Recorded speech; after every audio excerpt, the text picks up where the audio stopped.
é uma homenagem à Amália e é uma maneira de deixarmos o legado às crianças que não a conheceram e que nunca viveram durante o tempo em que ela viveu. E é isso mesmo que eu lanço agora. Será que as crianças de hoje sabem quem é a Amália? Não sabem tanto quanto deviam.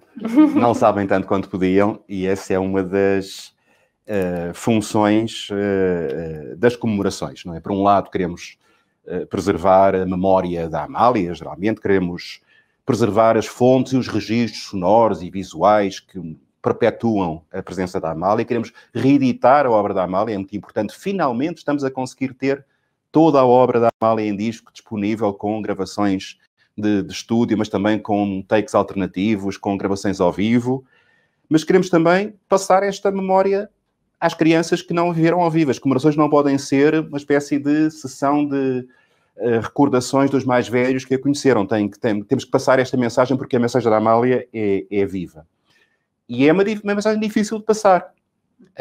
Até porque nós vivemos numa sociedade em que a memória não é muito valorizada. Pelo contrário, o que nós queremos é ter produtos novos para comprar e depois cansar-nos rapidamente deles e comprar outros novos e esquecer os anteriores. E, portanto, as coisas que ficam têm que ser lembradas. E é muito difícil passar esta mensagem a um público infantil que tem outras referências. E é por isso que este livro da Carminha é tão importante, porque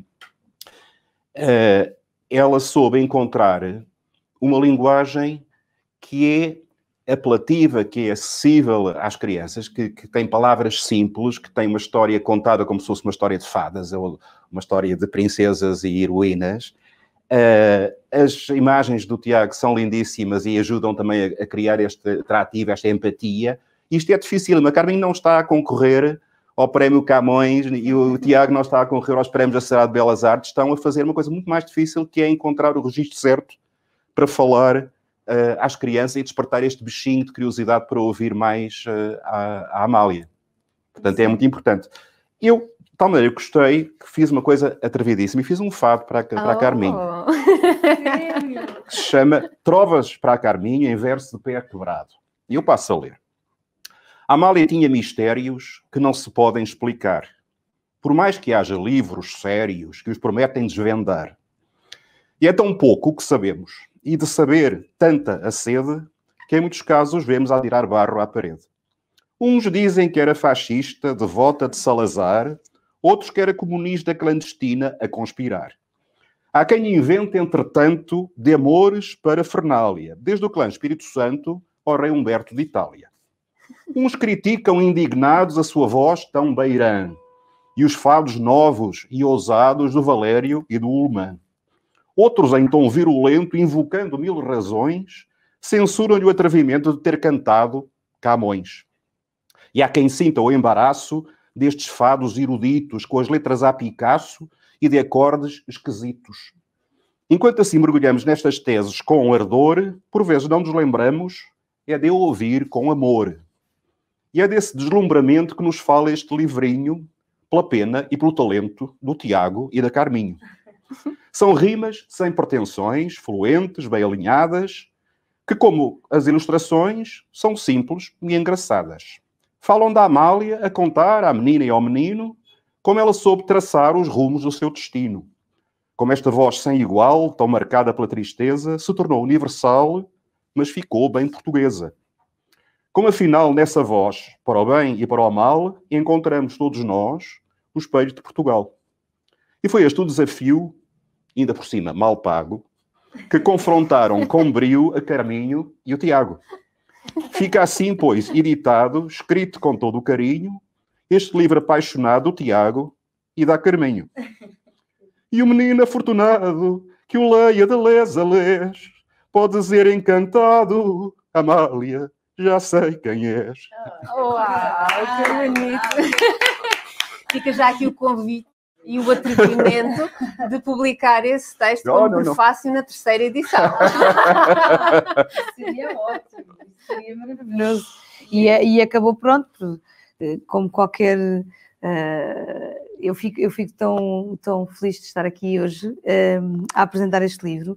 Primeiro porque foi um desafio que realmente fizeste essa inconfidência, Joana, mas é que eu não estava nem aí para um livro infantil. Eu nunca tinha pensado muito em livros infantis, sempre achei que eram peças interessantes, do ponto de vista, às vezes, até psicológico, para falar com as crianças, uma forma de ir ao encontro das crianças, mas nunca me tinha passado pela cabeça parar muito sobre e escrever ou pensar no como é que as crianças podiam conhecer outras personagens. E quando tu me fizeste esse convite, eu fiquei super emocionada, porque parecia que aquilo tudo estava alinhado. Ninguém sabia que eu estava grávida, então foi assim, nem tu, claro, mas foi assim um momento bonito. E depois, a seguir, foi pensar como é que eu conhecia a Amália. Eu conhecia a Amália em criança. Eu conhecia a Amália e era menina, de que me lembro, devia ter uns 6, 7 anos, quando comecei a ouvir a Amália, e as histórias que a minha mãe contava, de vir aqui a esta casa, exatamente a esta sala, ouvi-la cantar e estar em tertúlias a Amália recebia muita gente nesta casa, era uma pessoa que queria estar sempre rodeada de outros, dos seus amigos e das pessoas com quem gostava de cantar e de ouvir, e portanto a minha mãe teve essa sorte de vir aqui algumas vezes, até tem uma fotografia aqui da varanda com ela, e sempre fiquei fascinada com essas memórias que a minha mãe me contava. Depois, mais tarde, a minha mãe teve a sua própria casa de fados, onde eu vinha conhecer a Amália pessoalmente. Tinha eu 12 anos, portanto, eu acho que entre os 7 e os 12 é o público-alvo deste livro, e eu contei esta história exatamente para essa menina que eu era e que gostava de ter conhecido, e que conhecia a Amália através desses eventos fantásticos que ela tem na sua vida. E por isso resolvi escolher esses eventos que eu acho fantásticos, porque torna-se assim uma espécie de super-heroína. A Amália torna-se um super-herói para as crianças, porque, quer dizer, começou numa família simples, não tinha se calhar a oportunidade para ser aquilo que ela quisesse. De repente era um talento que era incontornável, que ficava, era impossível não dar conta do talento dela. Depois, com isso, viaja pelo mundo inteiro, acaba por transformar o próprio estilo musical que ela abraçou. E depois tem assim uns pormenores engraçados, que gravou no estúdio dos Beatles e tinha assim uma data de pormenores, como ter revolucionado a estética dos vestidos e da forma como as pessoas se vestiam nos fados, e hoje em dia todas as mulheres fadistas são inspiradas pelos vestidos que a Amália vestiu. Não é impossível, mesmo sem estarmos a pensar nisso, aquilo está lá, e portanto todo esse imaginário e esses episódios fantásticos dela, eu acho que qualquer criança, mesmo que não saiba quem ela é, vai ficar apaixonada por ela. E então eu senti que a minha tarefa era facílima no meio disto. A tarefa não podia ser mais fácil do que contar a história da Amália às crianças. Depois quis, se calhar, dificultar por uma razão. Escrever em cestilhas, e estamos aqui ao lado do querido professor Rui, que com a sua simplicidade escreve versos pela pena, sem hesitar, e até os canta, quer dizer, roubou-me a cena. É preciso descaramento, rouba-me a cena. Mas foi uma belíssima surpresa, mas eu sempre que escrevi para fado, e já tive a oportunidade de escrever algumas vezes para fado e de os cantar, sempre que me aparecia ideias a escrever, era sempre a cantar fado. Nunca foi a escrita das letras das canções que eu escrevi, nunca foram sem música, foram sempre a cantar, ou Vianinha, ou Santa Luzia, vinha sempre um fado à cabeça. E para aqueles que não sabem, os fados tradicionais têm uma particularidade muito engraçada e faz parte da cultura do fado, que é, os fados são separados das letras. Então, eu posso colocar diferentes letras, desde que tenham a estrutura poética daquele fado, sejam quintilhas, sejam cestilhas, sejam decassílabos, posso colocar diferentes letras e contar a minha vida e cantar aquilo que eu realmente desejo através do fado tradicional. E por isso é que o fado tradicional caminha pelos tempos até hoje, até nós, sem ser um revivalismo, sem ser um memoriando. É hoje, eu canto aquilo que eu sinto hoje através de uma cultura musical, que é o fado. E então lembrei-me, vou contar mais qualquer coisa sobre o fado, não só contar a história da Amália, mas trazer algo mais sobre a história do próprio fado às crianças e para tornar-se atual. E não podia ter sido mais bonita as suas palavras, ter falado sobre o fado e a história da Amália não são uma memória, mas são a presença dela hoje, que continuará a ser viva nos tempos, porque o fado continua a ser isso, continua a ser uma cultura viva para ser vivida por mim, para ter sido vivida pela Amália, para ser vivida por mim hoje e provavelmente ser vivida por alguma criança que vai ser inspirada ou por este livro ou por qualquer fado que ela encontre, e pela vida da Amália, a cantar fado daqui ao futuro. Então resolvi contar a história em cestilhas e de tal maneira foi que é um livro que pode ser cantado. Há muitos fados de cestilhas, há uns mais tristes, há outros mais alegres. Nós escolhemos alguns que pudessem ilustrar aqui o livro e, portanto, começamos com o fado Zé Negro. Então vá.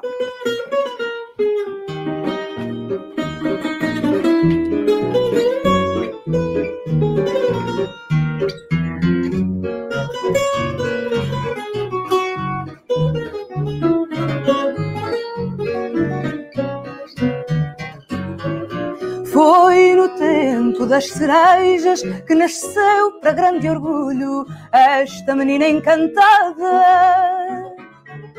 Do dia não há certezas, ela escolheu 1 de julho para cá fazer morada. Do dia não há certezas, ela escolheu 1 de julho para cá fazer morada. A família em contratempos veio a Lisboa arriscar, eram da Beira Fundão. O pai tocava instrumentos enquanto a ouviam cantar, saltava-lhes o coração. O pai tocava instrumentos e quando a ouviam cantar, saltava-lhes o coração. Depois.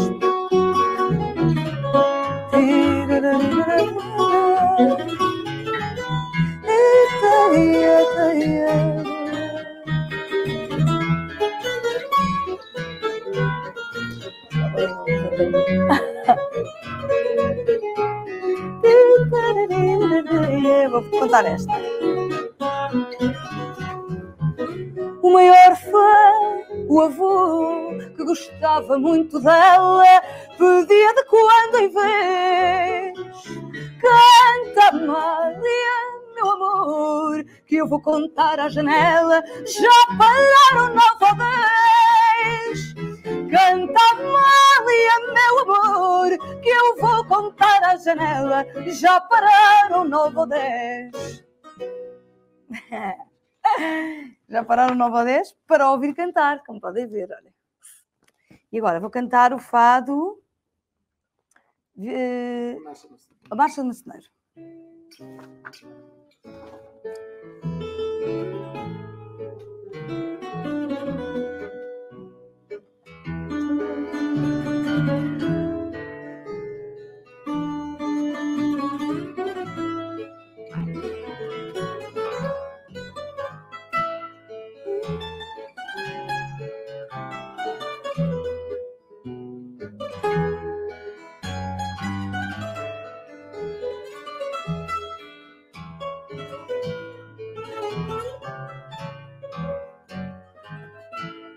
Com os seus 19 anos, tornou-se profissional numa das casas de fados. Cantavam lá veteranos, Marceneiro, o principal, e outros muito afamados. Cantavam lá veteranos, Marceneiro, o principal, e outros muito afamados. Desde cedo despertou para as canções em espanhol. Fez o seu primeiro vinil.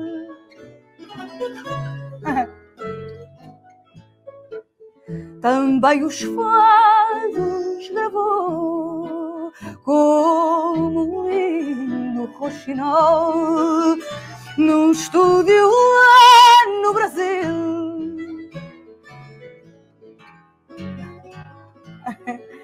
Também os fados gravou como um lindo roxinol num estúdio lá no Brasil.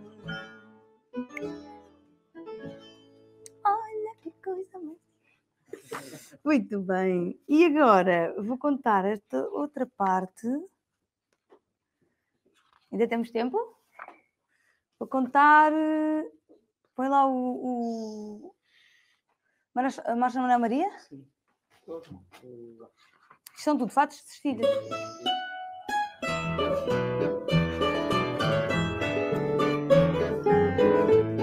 Vou começar. Vestia para dar nas vistas lindos vestidos compridos no estilo tão original que hoje muitas das fadistas usam os mesmos vestidos. Fez a moda em Portugal, que hoje muitas das fadistas usam os mesmos vestidos. Fez a moda em Portugal. 27 primaveras tinha quando começou, no cinema era uma estrela. Fez o filme Capas Negras e muitos outros filmou, o Platão era só dela. Fez o filme Capas Negras e muitos outros filmou, o Platão era só dela. Era tanta admiração que Amália num frenesi cantava pelo mundo inteiro. Paris, São Paulo, Milão, Argel, Luanda, Berlim, levando o fado ao estrangeiro. Paris, São Paulo, Milão, Argel, Luanda e Berlim, levando o fado ao estrangeiro.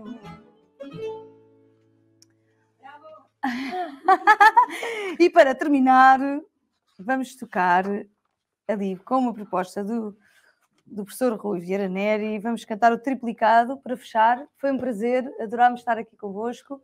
Obrigada à Fundação por nos ter recebido na Casa da Amália, que é uma casa que parece que é de todos nós, quando cá entramos. E obrigada a vocês e a vocês. Até breve. Espero que em breve já todos possam dizer que já sabem quem é a Amália.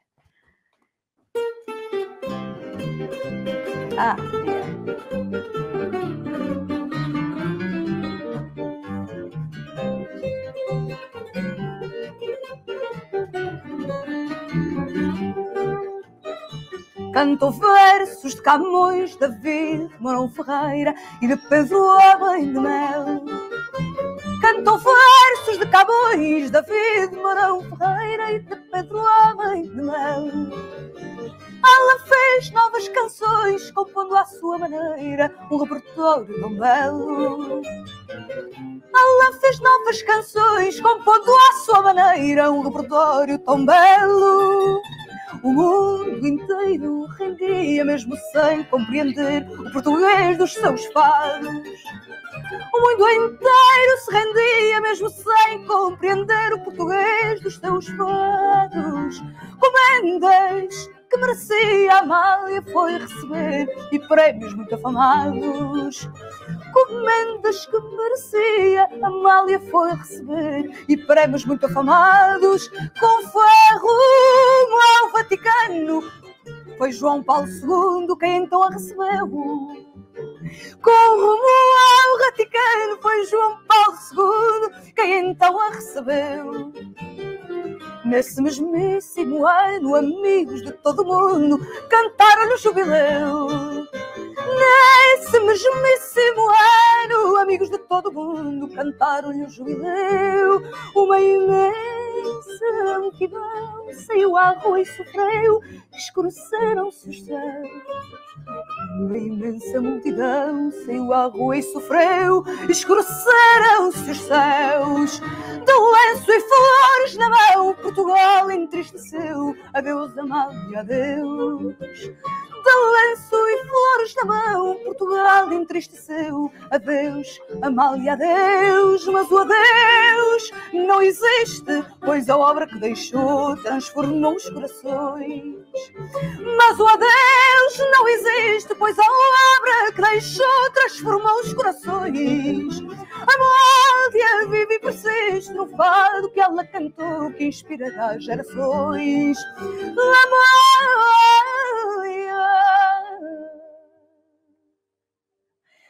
Amália vive e persiste no fado que ela cantou, que inspirará gerações.